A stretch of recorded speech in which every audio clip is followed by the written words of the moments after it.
illusions hold a very special place, in part because they're so surprising. You take a look at them and you expect to see one thing and something else happens. They tell us something deeper about our perceptual world and what it is we see. And that's a big question, because the question that we see something, that we see colors, we see objects, is something that we take for granted, but it really is a deep philosophical problem that has plagued or sort of been a central question for humanity since we've started thinking about what we are and who we are and what we do. So the real question is about reality and the nature of how our brains interpret reality. Here, there's a single dot traveling back and forth on a straight line. Now I'm going to add another dot, so there are 2 dots traveling on a straight line. And here are 6 dots, all traveling on straight lines. If I change the phase of the orange dot is still traveling on a straight line, still traveling in a straight path. And the red dot, again, still in a straight path, same timing as all the other dots. It's just that the phase of its modulation is different. Here's the purple dot, the yellow dot, and the green dot. Now, if we move the guides, we can see that the dots are organized to form a circle. So each dot by itself would be seen as traveling on a straight line. But taken together, all the dots are traveling as something more than what you would expect to see, traveling as a circle, moving around. So in the Tuzi illusion, we have a conflict between a dot that moves in a straight line and the society of dots. So that's how the dots are organized. But conflicts like this exist all over the place. For instance, in the wagon wheel illusion, which is something everybody's seen, I'm sure you see an old movie with a stagecoach and the stagecoach starts moving off one direction, but the wheel looks like it's spinning in the opposite direction. Well, if you play games with that type of illusion, you can start seeing how there's conflict embedded even in the simplest of image. Here we have an example of the wagon wheel illusion. There are 5 rings, each with 12 dots. The dots are separated by 30 degrees of angle. If we start to rotate the ring, it starts moving slowly in a clockwise direction. If we go faster, at 15 degrees, it's as if the direction of the ring can't make up its mind. Now, if we move the ring a little further, the ring starts going backwards. And if we go faster still to 30 degrees, the motion actually stops. And that's because it's always ambiguous. In this case, even though the ring is always spinning in a clockwise direction, each dot moves and falls on top of the other dot. And when that happens, the visual system has to make up its mind. Is it rotating clockwise, or is it standing still? And of course, standing still is a much simpler explanation, so you don't see its motion. If we were to move it at 27 degrees in one direction, that's the same as moving 3 degrees in the opposite direction. It's ambiguous. The visual system has to make up its mind, and it chooses to go, choosing, of course, being a rather funny term for this, it perceives the motion going backwards because it's a simpler process. We can play games with the ambiguity by changing the color of the dots because that gives away the game. So here, one of the dots in each ring is yellow.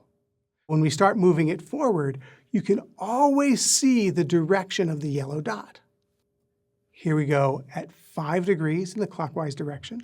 All the dots are moving together. At 15 degrees, that was when the ring could be going clockwise or counterclockwise.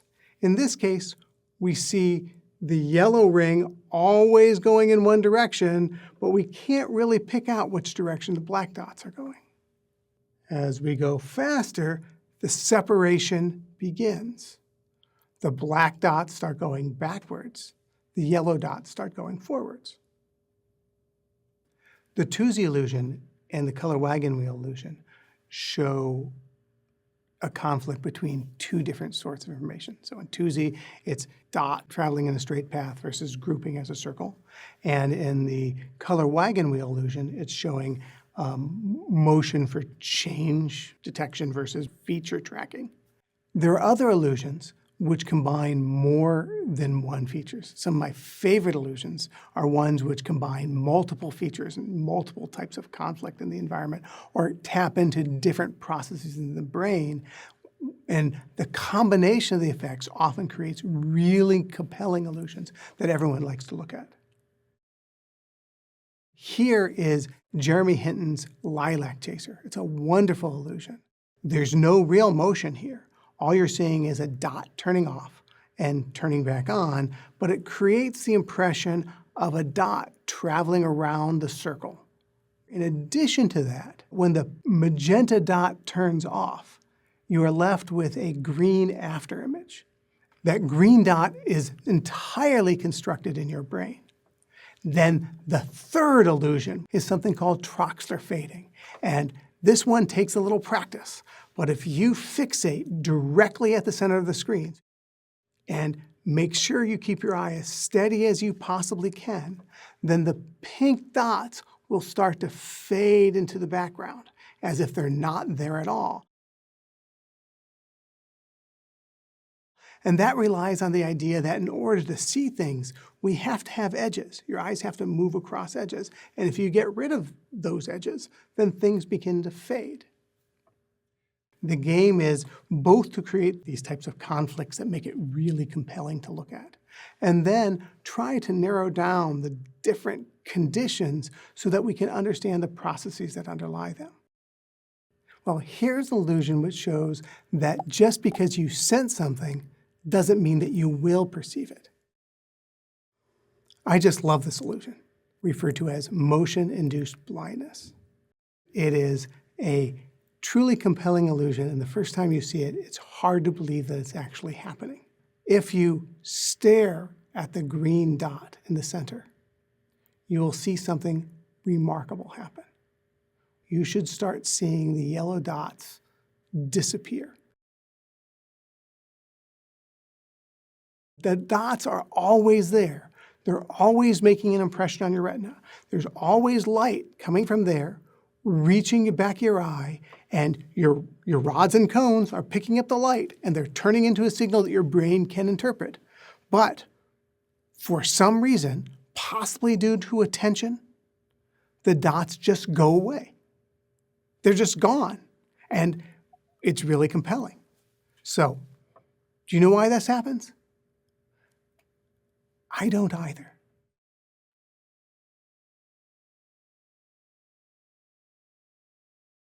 One would think that the easiest thing that we could explain was how bright an object is, right?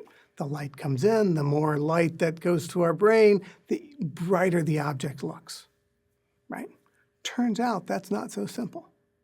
And next time, we're going to talk about different illusions which play games with how the brain constructs the perception of brightness. So for example, here's Ted Adelson's famous checker shadow illusion. We have two squares, one labeled A, one labeled B. A is dark, B looks light. But if you were to put the two squares right next to each other, you would see that they are identical. How can that be?